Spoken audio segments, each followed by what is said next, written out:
여러분 성경 지금 통독하고 계시죠? 어느 분이 질문을 하셨어요. 읽다 보니까 알아먹지 못하는 지명이 자꾸 나오고 사람 이름이 막 계속해서 반복해서 나오고 몇 명 숫자가 나오는데 너무 힘들다. 그래도 성경을 읽어야 합니까? 라고 질문을 하셨어요. 그래서 네, 그렇게 답변을 했는데요. 저도 어려워. 오늘도 성경 통독을 하는데 숫자가요 하나도 기억이 안 나. 그냥 읽었습니다. 골짜기가 있습니다.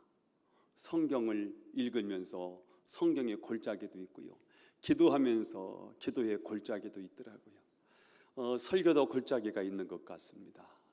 제가 시리즈 설교를 하다 보니까 좀 불편하신 분도 계실 거라고 생각하는데 조금 지루하셔도 제가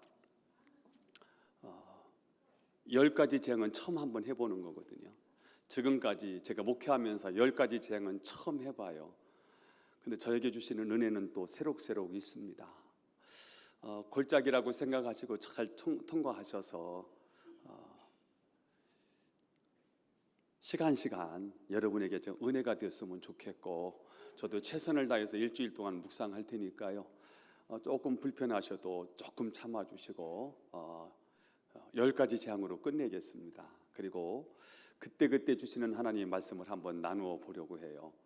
그렇게 하려고 했는데 제가 워낙 이렇게 익숙하다 보니까 사람이 바뀌는 게 하루아침에 바뀌지를 못하네요. 그래서 저도 분발하고 한번 변해보려고 애를 쓸 테니까 여러분 그 기간 동안 잘 참고 인내하시면서 은혜 받는 일에 집중하셨으면 좋겠습니다. 예, 감사합니다. 자, 하나님은 내 백성을 보내라는 하나님의 명령을 거역한 바로를 징계하십니다. 자, 그런데 하나님은 한꺼번에 애굽이나 바로 왕에게 대재앙을 통해서 멸망시키지 않으시고 하나씩 생각하지 못한 방법으로 징계하십니다. 오늘은 세 번째 재앙인데요, 티끌이 이로 변해서 사람들과 짐승들에게 올라와서 괴롭히는 재앙입니다. 자, 오늘 티끌이 이가 되는 이 재앙을 통해서 오늘 현대를 살아가고 있는 저와 여러분에게 주시는 메시지는 무엇일까? 두 가지를 생각하며 함께 은혜에 동참하시기를 축복합니다. 자, 첫 번째입니다. 첫 번째는요, 하나님은 작은 티끌을 통해서 인간의 교만을 치시더라고요. 한번 따라서 해보겠습니다. 하나님은 작은 티끌을 통해서도 인간의 교만을 치신다. 16절, 오늘 성경책을 다 피셔야 됩니다. 16절을 한번 읽겠습니다. 시작. 여호와께서 모세에게 이르시되 아론에게 명령하여 하시기를 네 지팡이를 들어 땅에 티끌을 치라 하라. 그것이 애굽 온 땅에서 이가 되리라. 세 번째 재앙은 땅에 티끌에서 시작합니다. 하찮은 이 티끌이 애굽 전역을 괴롭히는 이가 됩니다. 이것은 하나님께서 온 우주의 주인이시고 아주 작은 먼지로도 심판의 도구로 사용하신다라는 말입니다. 그렇습니다. 우리가 하찮게 여기는 그것을 통해서 하나님이 일하신다는 거예요. 17절도 한번 읽어보겠어요. 17절 시작. 그들이 그대로 행할세 아론이 지팡이를 잡고 손을 들어 땅에 티끌을 치매 애굽 온 땅의 티끌이 다 이가 되어 사람과 가축에게 오르니. 하나님은 애굽 모든 사람들 그리고 가축의 몸에 이가 생기게 했습니다. 당시 애굽인들은 굉장히 깨끗하고 위생적인 사람들이었거든요. 그래서 그 이집트 파라오 이렇게 보면 파라오도 이렇게 머리를 이렇게 치지 않습니까? 그게 아마 이게 청결 때문에 그랬다는 얘기도 있어요. 그러니까 이 사람들이 굉장히 위생, 정결한 거 굉장히 중요하게 여긴 사람들인데 하나님은 그들을 이를 잡는 백성으로 만드세요. 옷을 벗어서 이를 잡는 모습을 한번 상상해 보세요. 원숭이들 이 잡는 모습이잖아요. 애굽 온 사람들이 온몸을 긁으면서 뜬 몸으로 밤을 지새운다는 상상을 해보세요. 이 재앙이 어떤 재앙인지. 자, 바로는 모세가 히브리 노예들을 데리고 애굽을 떠나겠다 이렇게 말했을 때 거대한 군대를 동원해서 막으려고 했을 거예요. 요소요소에 군대를 배치하고요. 이 노예들이 나가면 엄청난 노동력의 상실이기 때문에 이들을 내보낼 수가 없지요. 그래서 완벽한 방어 시스템을 갖추고 애굽에서 히브리 노예들이 탈출하는 것을 막으려고 만반의 준비를 했을 것입니다. 하지만 그런 완벽한 준비가 있었지만 눈에 보이지 않는 작은 미물 앞에서 바로나 애굽 사람들이 속수무책으로 당합니다. 하나님의 군대거든요. 하나님의 군대는 사람이 아니기 때문에 사람의 명령은 사람에게만 통하지 미물에게는 통하지를 않지요. 그러나 수많은 티끌이 하나님 명령에 순종해서 티끌이 전부 이가 돼서 애굽인들을 괴롭힙니다. 누워 있을 수도 없어요. 서 있을 수도 없습니다. 다리 긁느라고 팔을 긁느라고 얼굴을 긁느라고 잠을 설치는 거예요. 평안이 깨지는 거예요. 자, 애굽은 당시 최고의 군대를 가지고 있었고요. 그리고 최고의 문명을 자랑하는 이집트 문명이었거든요. 다 있어요. 그래서 그들의 시스템은 그들의 미래를 완전히 보장한다고 생각했거든요. 근데 오늘 보니까 작은 미물 앞에 그들이 속수무책으로 당하는 모습을 봐요. 현대인들은 철저한 건강검진을 통해서 앞으로 내게 닥칠 질병을 예방하려고 하고요.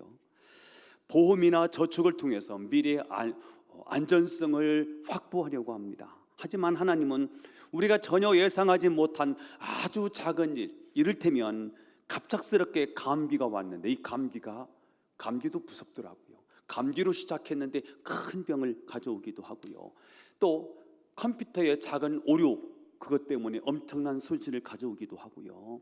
누군가 스쳐가는 그 말 한마디 혹은 미세한 바이러스를 통해서 우리의 견고한 일상을 멈춰 세울 때가 있습니다.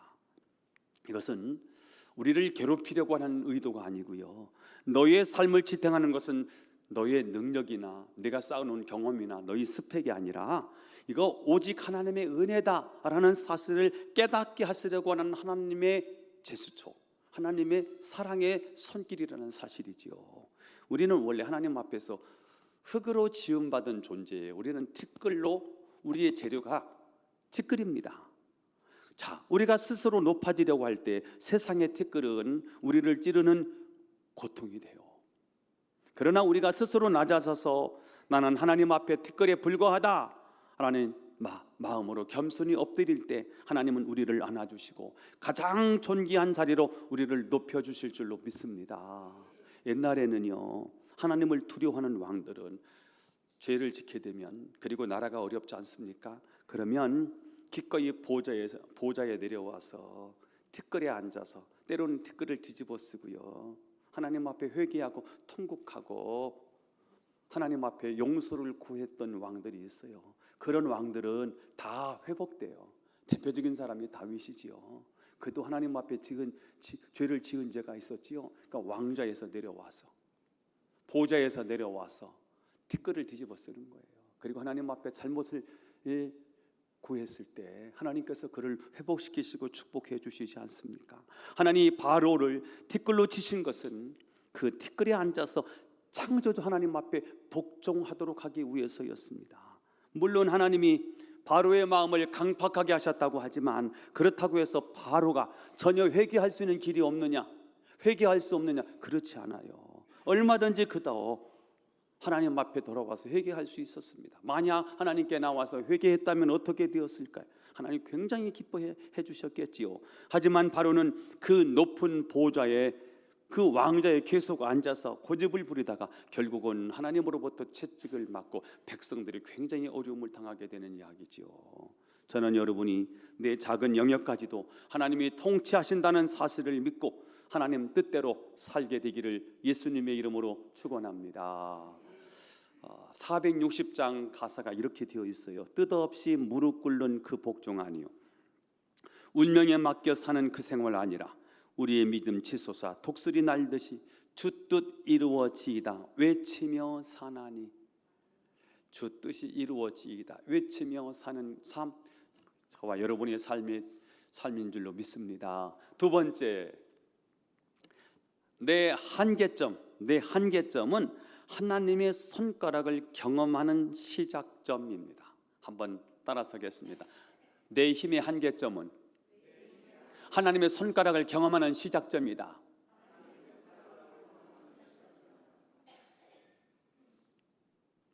내 한계 끝에서 하나님의 권능을 체험해요.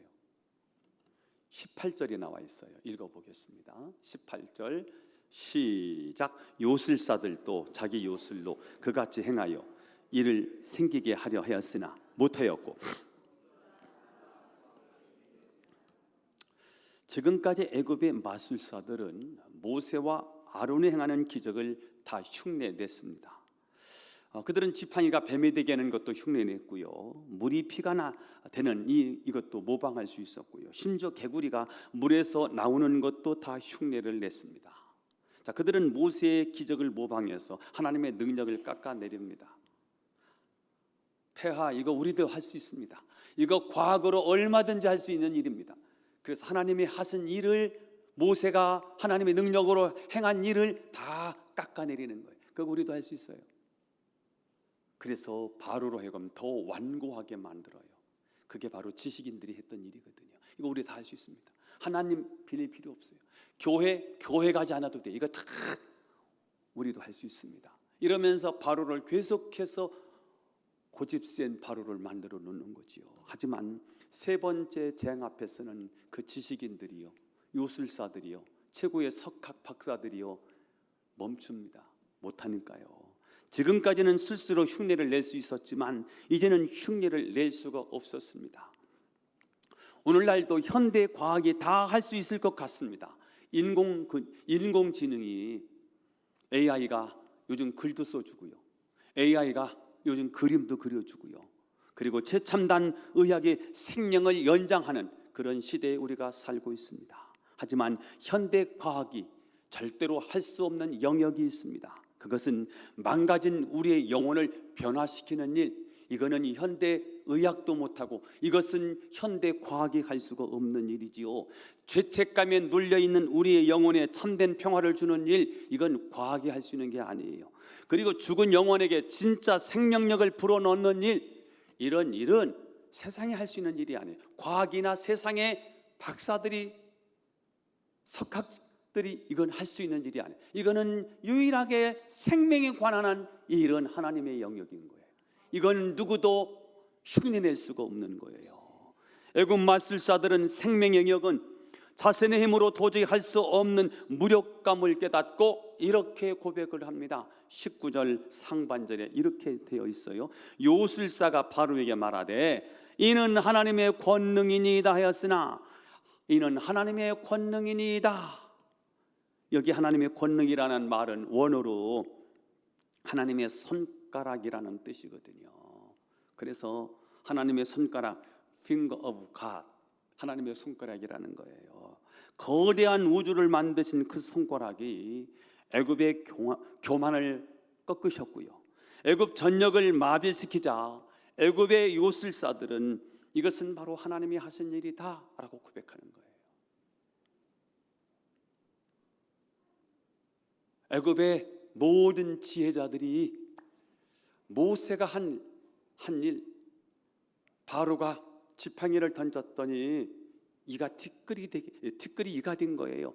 이런 일은 생명의 하나님이 흙으로 사람을 빚으셔서 우리에게 하나님의 생기를 불어넣으셔서 그게 인간이 되지 않습니까?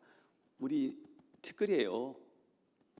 우리의 존재가 티끌이라고요, 흙이라고요.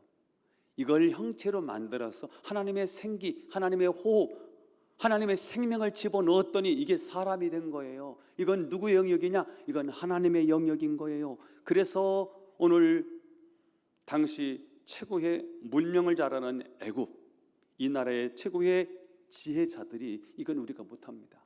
이거는 하나님의 권능이니이다. 이건 하나님의 손가락이 하신 일입니다. 이렇게 스스로 하나님의 살아계심을 그들이 인정한 것입니다.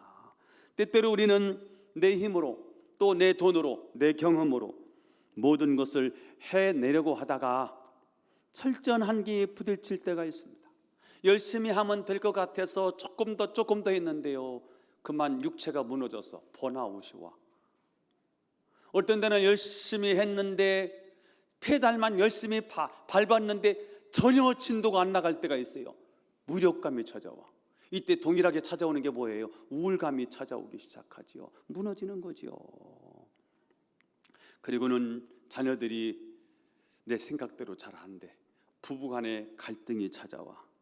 그때 느끼는 게 뭐예요? 내 무력감이지요. 내 한계를 경험하게 되지요. 그러나 그 절망의 순간이 바로 어떤 때냐? 하나님의 권능을 체험할 때라는 거예요. 애굽의 요술사들처럼 내 지혜의 한계를 인정하는 그 지점에서 비로소 세상을 통치하시는 하나님의 일하심을 볼 수 있다는 거예요. 내 한계를 만났을 때 그것이 절망이 아니라 하나님의 손가락을 발견하는 기회로 삼게 되실 수 있기를 축복합니다. 19절 하반절은 이렇게 되어 있어요. 19절 하반절, 바로의 마음이 완악하게 되어 그들의 말을 듣지 아니하였으니 여호와의 말씀과 같더라. 자, 요술사도 인정한 사실이에요. 애굽의 최고의 박사들도 이거는 우리가 할 수 없는 일이에요, 이건 하나님의 권능이에요 라고 인정한 사실이에요. 그런데 정작 바로는 끝내 거절합니다. 왜 거절했을까? 아마 하나님의 권능이라고 보기에는 너무 작다고 생각했을 것 같습니다. 적어도 하나님의 능력이라면 번개치고 지진이 일어나는 거창한 것이야지, 이렇게 작은 미물, 이 미물에게 하나님이 역사하실 수가 없다라고 생각했을 것 같습니다. 그래서 눈에 보이지 않는 이 작은 미물이나 이 바이러스 혹은 사소한 문제까지도 하나님이 사용하시는 도구라는 사실을 인정하고 싶지 않은 거예요. 우리가 화려한 시대에 살고 있어요. 3D, 입체적인 시대에 우리가 살고 있어요. 뭔가 그렇게 입체적으로 보여주지 않으면 실감이 안 나는 우리가 그런 시대에 살고 있어요. 그래서 뭘 놓치느냐 하면 사소한 은혜를 놓쳐요. 근데 여러분, 사소한 게 굉장히 큰 은혜라는 사실이거든요. 내가 누구냐? 나는 원래 티끌이었다는 사실을 자꾸 놓쳐. 나는 하나님의 생명을 거두어 가시면 나는 그저 흙으로 돌아가는 인생이라는 사실을 자꾸 놓쳐. 그래서 높아져. 은혜도요, 큰 은혜를 받아야만 은혜라고 생각하는 거예요. 그러나 여러분, 홍해를 가르신 하나님이 홍해만 가르지 않았어요. 작은 미물을 통해서 애굽을 치세요. 흙으로 이를 만드셔서 애굽을 심판하는 도구로 사용하시는 거예요. 홍해를 가르는 것만 하나님이 하신 일이 아니라 작은 이로 애굽을 치신 분도 하나님이시라는 사실 우리가 기억하셔야 합니다. 마음속에 일어나는 작은 변화도 사실은 큰 하나님의 권능인 줄로 믿습니다. 제가 어느 순간 이러면 안 되지, 내가 바뀌어야 되겠다, 이렇게 마음을 먹은 거예요. 이거 별거 아닙니다. 이렇게 마음을 먹은 거 별거 아닙니다. 내가 바뀌어야 되겠구나. 자꾸 앉아서 대접만 받으려고 하지 말고 내가 일어서서 몸동작을 움직여야 되겠다고 생각을 했어요. 그때부터 실천을 해봤거든요. 어떤 때는 되다가 어떤 때는 또 안 되기도 해요. 그런데 우리 집사람이 얼마 가지도 못하네, 이 말을 하면요 막 화가 나요. 그 결단이 오래 가지도 못하네. 근데 그 말이요, 다시 한번 마음을 다잡아 먹기 시작해요. 맞아, 내가 변하기로 했지. 그래서 사소한 일을 해요. 큰 일을 하는 게 아니에요. 사소한 변화인데요. 근데 사소한 변화인데 저에게는요 많이 느껴져. 저는 우리 부교육자들이 있었을 때 부교육자들이 4명씩 있었지 않습니까? 그때는 제가요 할 일이 그냥 목회만 신경 쓰면 되는 일이었어요. 근데 다 그분들이 없고 나니까 제가 하나부터 10까지를 제가 다 해야 되는 일이었어요. 버거울 줄 알았거든요. 근데 제가 마음을 고쳐먹고 나니까요 버겁지도 않아요. 저는 새벽기도 끝나고 나면 꼭 1시간을 잤어야 돼요. 그래야 낮에 활동을 한다고 생각했어요. 제가 여기 오기 전에 제주도에 있을 때는 새벽기도 끝나고 안 잤거든요. 안 자고 연구하고 공부하고 기도하고 성경보 이런 시간을 가졌는데 제가 여기 오면서 새벽기도 끝나고 나니까 다시 활동이 좀 불편하더라고요. 그래서 1시간 자는 버릇을 했어요. 근데 올해 1월 달부터 새벽기도 끝나고 안 자게 된 거예요. 왜 안 잤냐면 일이 너무 많아서.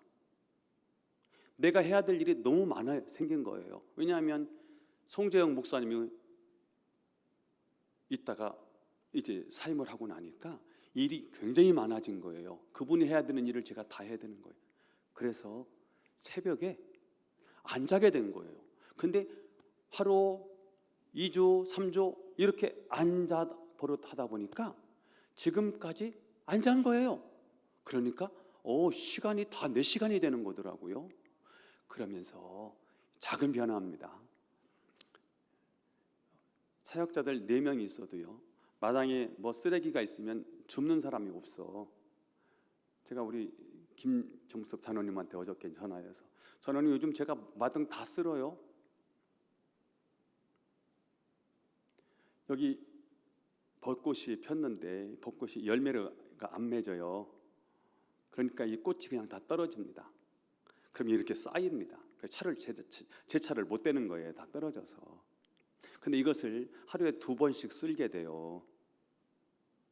근데 여러분 하나도 피곤하지 않고 일이라고 생각하지 않고 굉장히 즐겁게 일을 하고 있어요. 이 타이밍에서는 아멘 정도 나와야 되는 거 아닌가? 변했다는 거예요. 이게 왜 내가 이 일을 해야 되나 이게 아니고요 그냥 즐거워. 주님의 일이라고 생각하니까요 즐거워요. 이게 뭐냐면 나는 작은 변화입니다. 이것도 하나님의 권능이라고 저는 믿는 거예요. 오늘 댓글을 이로 만들었어요. 이거 가지고 그러니까 다 이가 돼서 자기들을 괴롭히는데도 불구하고 이거는 하나님의 능력이라고 생각하지 않는 거예요. 그러니까 하나님이 그렇게 말씀하셔도 하나님의 말씀을 거역하고 거부하는 거예요. 여러분 사소한 것 무시하지 마시고요. 동쪽에서 해가 떠서 서쪽으로 해가 져요. 이게 일상이기 때문에 우리는 당연하다고 생각하지만 여러분 하나님이 이거 멈춰 재앙입니다.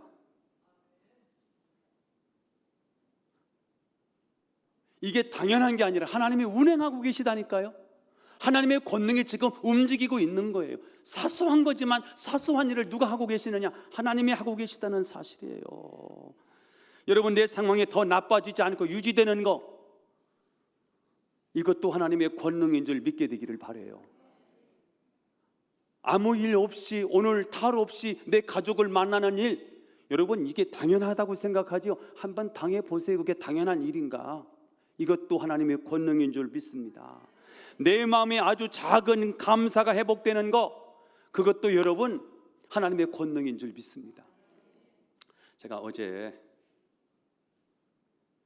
유튜브를 통해서 탈북 미녀 한수혜 씨의 새롭게 하소서 간증을 들었어요. 2시간을 하더라고요.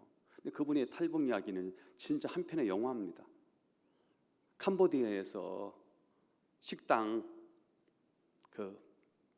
요원으로 캄보디아에 왔다가 한 남자와 사랑에 빠져요. 그리고 한국에 탈북하는 과정이 한 편의 드라마거든요. 그리고 이 여자가 자기 아버지가 미국에서 별 3개였거든.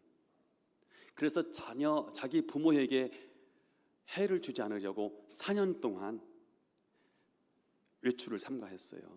그러다가 자기 부모들이 다 좌천돼서 저 시골에 다 내려갔다는 소식을 듣고 드디어 자기가 잘 살고 있다는 사실을 알리고 싶어서 이만갑에 출연을 하면서, 그때부터 이 사람이 유튜브를 시작했는데 몇십만이 돼요.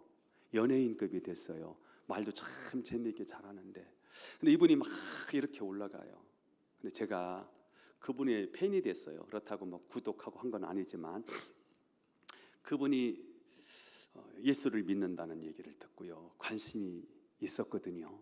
그런데 한편으로 이런 마음이 들었어요. 연예인급이 됐는데 저 가정 괜찮을까? 이 여자는 지금 인기가 막 하늘을 찌르고 있는데 남편은 그대로 있거든요. 저 가정 괜찮을까? 근데 어제 그분이 눈물을 흘리면서 간증하는 거예요. 교회 나갔더니 교회에 자기가 예수를 믿게 됐던 이유는요, 교회 다니는 탈북민들, TV에 출연했던 그 사람들이 다 예수를 믿거든. 그래서 TV에 나가면서부터 휩쓸려서 교회를 나간 거예요. 그러면서 이들이 뭐라고 그러느냐면, 어떻게 너는 그런 남자고 결혼했냐, 이렇게 된 거예요. 그러니까 보니까 진짜 자기는 이렇게 높은데 자기 남편은 별것도 아닌 거예요. 그러면서 갈등이 시작됐어요. 2017년도, 2016년도에 와서 2017년도에 결혼해서 아이를 낳아서 아이가 지금 10살이래요. 10년 동안 가정이 계속해서 갈등과 불화가 있었던 거예요. 그러다가 너무 힘들어서 누가 상처를 줬냐면 교인들이 상처를 준 거야, 그 탈북 미녀들이. 그래서 교회를 떠난 거예요. 2년 동안 교회를 떠났다가 지난번 작년에 간증로 나왔던 탈북 미녀 강은정 자매를 기억할 거예요. 그분하고 같이 어디 교육을 하러 갔대요. 갔다가 딱 오면서 만나서 강은정 자매가 내가 너를 위해서 기도해주고 싶은데 기도해도 좋겠니? 기도하라고. 뭐 예수쟁이들 다 그렇지, 이렇게 생각하고 기도를 부탁을 했는데, 기도를 얼마나 했냐면 20분 동안 손 붙잡고 20분 동안을 기도하더라는 거예요. 근데 20분 동안 이 사람의 속 얘기를 다 한 거예요. 근데 나중에 물었대요. 어떻게 그 20분 동안 기도할 수 있었으며, 어떻게 내 속을 그렇게 잘 알고, 친하지도 않았대요. 그날 뭐 이렇게 알게 됐다는 거예요. 근데 어떻게 그랬냐 했더니 성령의 감동을 주어서 기도하게 하시는데, 20분, 자기도 20분 기도하리라고 생각도 못했다는 거예요. 그날 눈물을 펑펑 쏟으면서 자기 자신을 보게 된 거예요. 자기가 너무 높아져 있었던 마음을 알게 된 거예요. 그리고 자기가 이 자유 대한민국에 오게 됐던 이 첫사랑이잖아요, 그 자리로 다시 돌아간 거예요. 그러면서 예수님 품으로 돌아가서 이제는 그가 낮아진 거예요. 사소한 것에 감사하기 시작했어요. 그리고 자기 남편을 높여주기 시작했어요. 그러면서 평화가 찾아온 거예요. 자기 한 사람이 변했는데 가정에 평화가 찾아왔대요. 그래서 이번에 2번째 아이가 임신했대요. 10년 만에. 뭘 이 사람이 알게 됐냐면, 하나님이 초심을 알게 하셨어요. 이 대한민국에 넘어올 때 그 마음을 이해하게 하셨어요. 그리고는 남편을 보니까 은인 중에 은인이었어. 이 사람 때문에 내가 여기 온 거야. 근데 자기는 이만큼 컸는데 남편은 제자리였거든요. 그래도 남편은 남편으로서 소중하거든요. 이걸 알게 되면서 회복된 이야기를 간증을 했어요. 여러분, 내 마음에 아주 작은 것에 감사가 일어난다면 그건 하나님의 권능이 임한 거예요. 우리 진짜 회복돼야 될 게 뭔지 아세요? 난 이 마음이라고 생각해요. 여러분, 우리 너무 높아져 있지 않아요? 우리 너무 교만해 있지 않습니까? 우리는 원래 티끌이라는 사실을 자꾸 잊어버리고 사는 거예요. 나는 원래 티끌이었다는 거예요. 이 티끌이 생명력 있는 이로 만들어서 하나님의 징계의 도구로 하나님 쓰세요. 이건 하나님의 권능이거든. 이건 하나님이 하신 일이거든. 그런데 하나님의 권능이 작다고 무시하고 살았어. 왜? 높아져서 그래. 높은 보좌에 너무 오래 앉아있어 그래. 이거 우리 높은 보좌에 있다면 빨리 땅끝으로 내려오셔야 되고요. 와서 이 티끌을 뒤집어 쓰고 하나님 앞에 다윗처럼 하나님 잘못했습니다. 이게 있을 때 진정 회복이 전 있다고 믿어요. 엘리야가 대단한 일을 했죠. 850대 1 싸움에서 이겼으니까. 그러다가 이세벨이 죽인다고 하니까 또 우울증에 사로잡혀서 노뎀나무에 가서 기도하지요. 하나님이 천사를 보내셔서 먹을거리를 주고, 야, 여기서 말고 호렙산에서 만나자 해서 40주 40년을 달려서 호렙산에 갔어요. 하나님이 임하시잖아요. 그런데 가장 먼저 바람이 막 세찬 바람이 불어요. 크고 강한 바람이 부는데 막 바위가 터져 산이 막 지축이 흔들릴 정도예요. 그런 바람이 부는데 하나님이 안 계셔. 막 지진이 일어나는 거예요. 그런데도 하나님이 안 계셔. 막 불 가운데 막 불이 떨어지는데 하나님이 안 계셔. 그러다가 하나님이 어떻게 임하시지요? 세미한 음성으로요. 그렇게 울려. 하나님의 음성이 그렇게 들리는 거예요. 막 고막이 터질 정도로 하나님의 말씀이 어떤 때는 임하기도 하지만 아주 세미한 음성으로 하나님이 들어올 때가 있어요. 이게 하나님의 권능이라는 거예요. 이걸 무시하고 살아서 큰 것만 생각하다 보니까요, 대통령, 대부 이것만 생각하다 보니까 소소하게 임하시는 하나님의 은혜를 다 잃어버리고 살아요. 자, 오늘 말씀을 정리해봐요. 세상의 화려한 지팡이를 좀 내려놓고 우리의 삶이 아주 작은 영역까지 세밀하게 통치하시는 하나님을 신뢰하고 은혜의 보좌 앞으로 나아가는 저와 여러분이 되었으면 좋겠어요. 티끌이라고요. 겸손히 엎드릴 때 하나님은 나를 존귀한 사람으로 써주실 것 같습니다. 우리 찬양사역자들 나오셔서요, 전능하신 나의 주 하나님이 찬양 부를 거예요. 자, 내 한계는 절망이 아니라 하나님의 권능을 만나는 통로다, 이 사실을 좀 믿으시고요, 일상 속에 숨겨진 작은 기적들에 대해서 감사하고 그분의 만져주심과 권능을 찬양하며 살아가는 한 주간이 될 수 있기를 예수님의 이름으로 축원합니다.